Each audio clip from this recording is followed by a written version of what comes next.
Hello বন্ধুরা, আসসালামু আলাইকুম। আপনারা কেমন আছেন? তো বন্ধুরা, আপনারা যদি আমার এই ভিডিওটি দেখতে পাচ্ছেন, এই ভিডিওটি যদি সম্পূর্ণ দেখেন তাহলে কিন্তু বন্ধুরা আপনারা 100% কার্যকরী উপকার পেয়ে যাবেন। তো বন্ধুরা, যারাই কারণ হচ্ছে বন্ধুরা যারাই কচু শাক খায় তারাই কিন্তু বন্ধুরা তাদের অনেক উপকার হয়।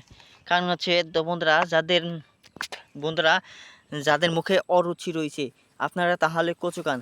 এমনকি যাদের বন্ধুরা ভিটামিনের অভাব রয়েছে তারা কচু খান। তো বন্ধুরা, শুধু তাই নয়, যাদের ভিটামিন এ এর অভাব এবং বিভিন্ন ধরনের ভিটামিনের সমস্যায় ভুগে আছেন, ফলে আপনাদের বিভিন্ন ধরনের ডাক্তারি ওষুধ কিংবা কবিরাজি ওষুধ সেবন করার পরও বন্ধুরা আপনাদের রোগ ভালো হচ্ছে না।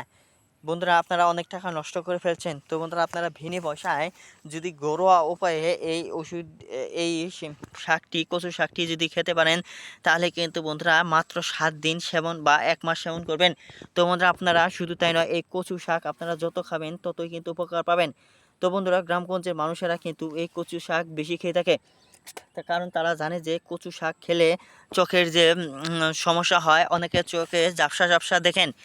তার কারণ হচ্ছে আপনাদের ভিটামিনের এর অভাব রয়েছে, ফলে আপনাদের চোখে ঝাপসা দেখছেন। আবার অনেকে রয়েছে বন্ধুরা স্মৃতিশক্তি দুর্বল এবং কি স্বাস্থ্যহীনতায় ভুগছেন, তাহলে বন্ধুরা কচু শাক খান। এবং কি বন্ধুরা, অনেকে বিভিন্ন ধরনের সুস্বাদু খাবার খাচ্ছে, তারপরও তাদের মুখে রুচি আসছে না। ফলে বন্ধুরা এই কচু শাক যদি খেতে পারেন তাহলে আপনাদের রুচি আসবে এবং কি আপনাদের রোগ প্রতিরোধ ক্ষমতা এমনভাবে বৃদ্ধি পাবে যে বন্ধুরা আপনাদের স্বাস্থ্য দিন দিন মোটা হতে থাকবে। তো বন্ধুরা, এই কচুতে প্রচুর পরিমাণে ক্যালোরি রয়েছে, জিঙ্ক রয়েছে, আরও বিভিন্ন ধরনের প্রোটিন রয়েছে। এই কচুতে প্রায় কত রকমের যে উপাদান রয়েছে যা আপনাদের শরীরে মানব দেহের জন্য খুবই উপকারী। তো বন্ধুরা, এই কচু ভালোভাবে সিদ্ধ করতে হবে। তারপর সিদ্ধ করে বন্ধুরা আপনারা কালো জিরা, তারপর বিভিন্ন ধরনের মশলা দিয়ে তারপর আপনারা খেতে পারেন। ধন্যবাদ আপনাদেরকে।